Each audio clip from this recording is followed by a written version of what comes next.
life would be boring if I did everything perfect. I have to have things that you can pick apart.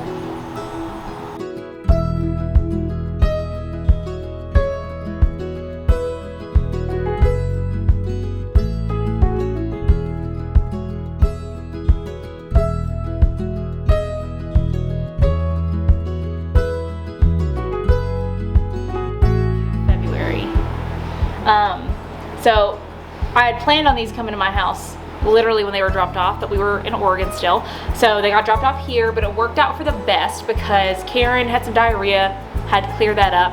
And now it gave us time to finish their run-in shed at my house. So they will be coming over as soon as that is done, which is probably gonna be at the end of the week because we have to wait on the 10 for the roof to get here. That just gives me extra time to try to tame the little main one right here, Gretchen. So I'm gonna go do that. I'm gonna do her little daily halter camp real fast, and then we'll go see some baby calves.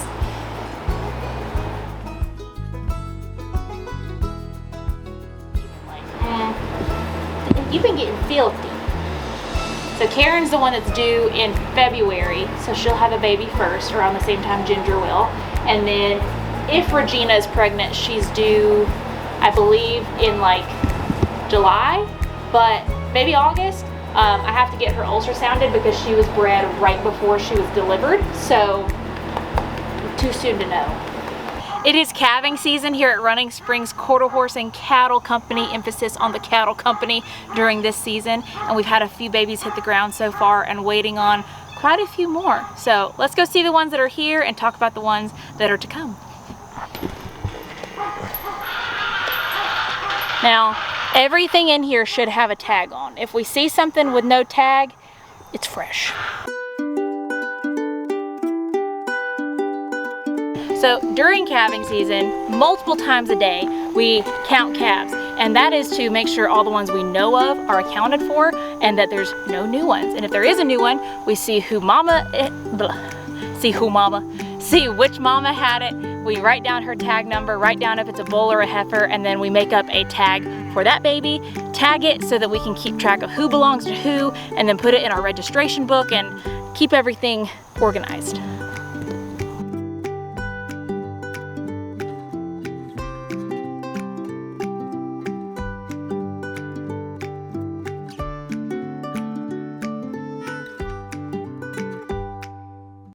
There's two. So this one right here with the white face is the first one born. It's a little bull calf. It was born the day I left for Oregon, and I was sitting on a plane when my daddy sent me a picture of it. So, it's just how it happens. Oh, and he's licking on Angel's baby. Y'all having a cute little romance over there. Mama's like, quit that. And then you're doing a good job making sure your baby boy eats. Or was that a baby girl? I think it's a baby girl actually. I can't keep track. So all four of these, and that they've all been born within the last like 4 days. They've just been dropping like flies around here. So I'm counting 1, 2, 3, 4, 5. Okay, so we're good. That's all the babies that are in here. I love how all the mamas create like a little babysitters club. So if one of the mamas wants to leave and go eat or whatever, she'll just leave her baby here and they all kind of take care of it. And so sometimes, especially when more calves have been born, so there's like the majority of the mamas have calves, you'll find 1 or 2 mamas hanging out with like 7 babies. So it's like they were designated the babysitters for that day, and it's really funny. It takes a village.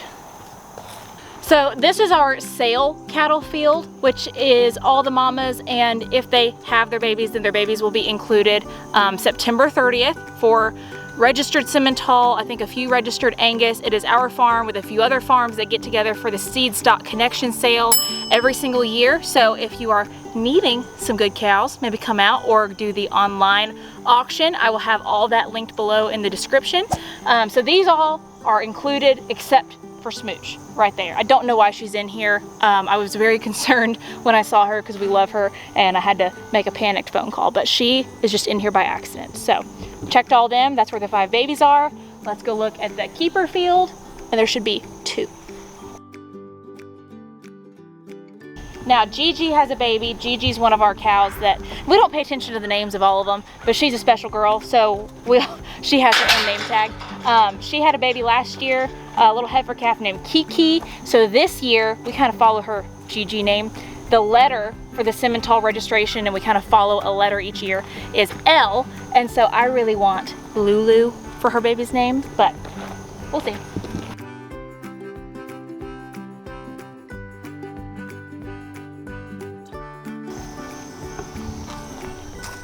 So yesterday I came out here checking calves, and freaking Rooster, which I've always said, okay, sometimes he's feral, sometimes he's not, but he's been on such a sweet streak that no one believes me that he's feral. And so yesterday on video, I went to pet him. He like whipped around and ran away like the little old turd he is.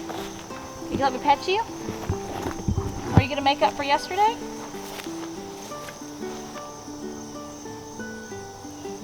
Oh, I made such a big move.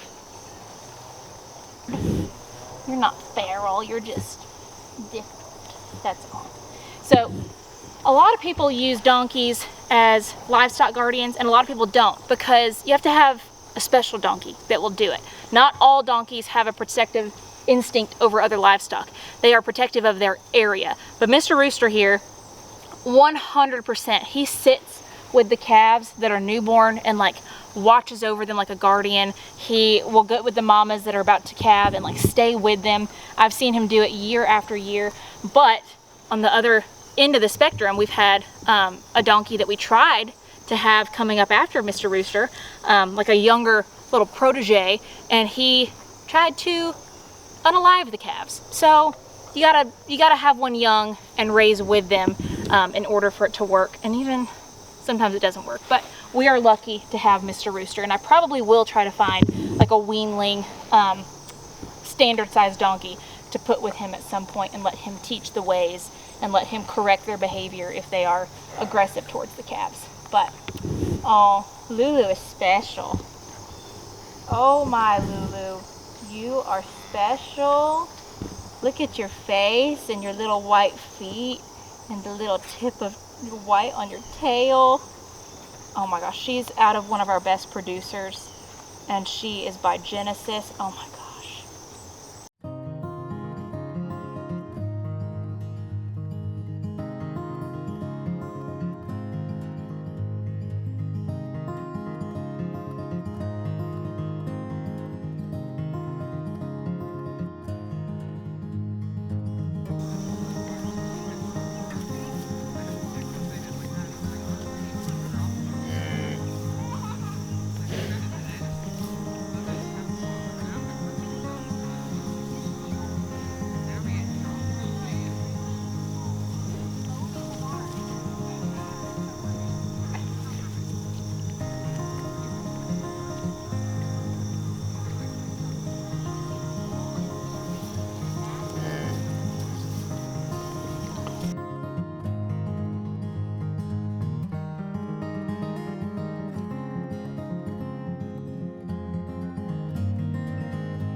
Squirrely girlies.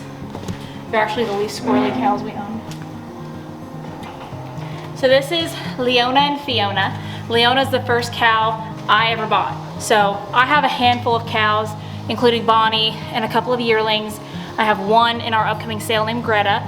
But Leona had her first calf the year I bought her, which was 3 years ago, and that was Fiona. So this is Fiona's second calf. So we're awaiting mother and daughter to calve, possibly really close together because their due dates are 1 day apart. So Fiona's due date is September 26th and Leona's is September 27th. But I have my suspicions that Fiona will come second because Leona's looking a little farther along. Her udder's huge right now.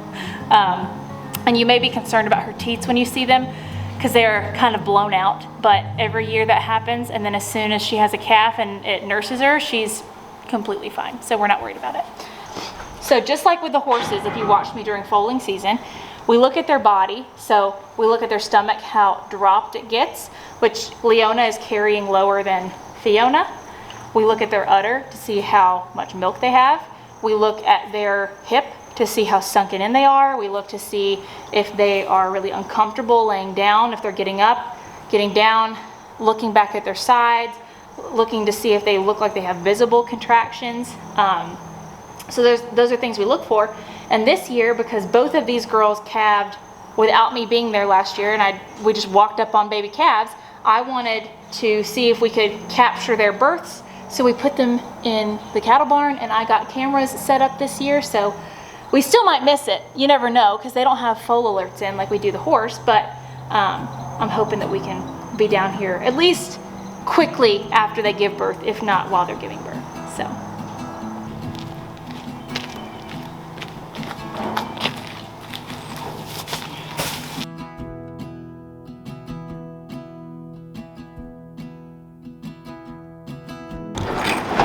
Wrap up the So I'm about to put some more straw in there for them. They were slipping around a little bit, giving them a little extra fresh bedding. But there's a little update on what's going on here at the farm. Cows are kind of taking up our whole lives at the moment, and I don't know that I'd have it any other way. So if you like my hat and my shirt, they are both in my store, and I have a link to it down below, but you can go to katievanslyke.net/shop to check this all out. And let me know if you have any questions, and subscribe if you want to see anything further.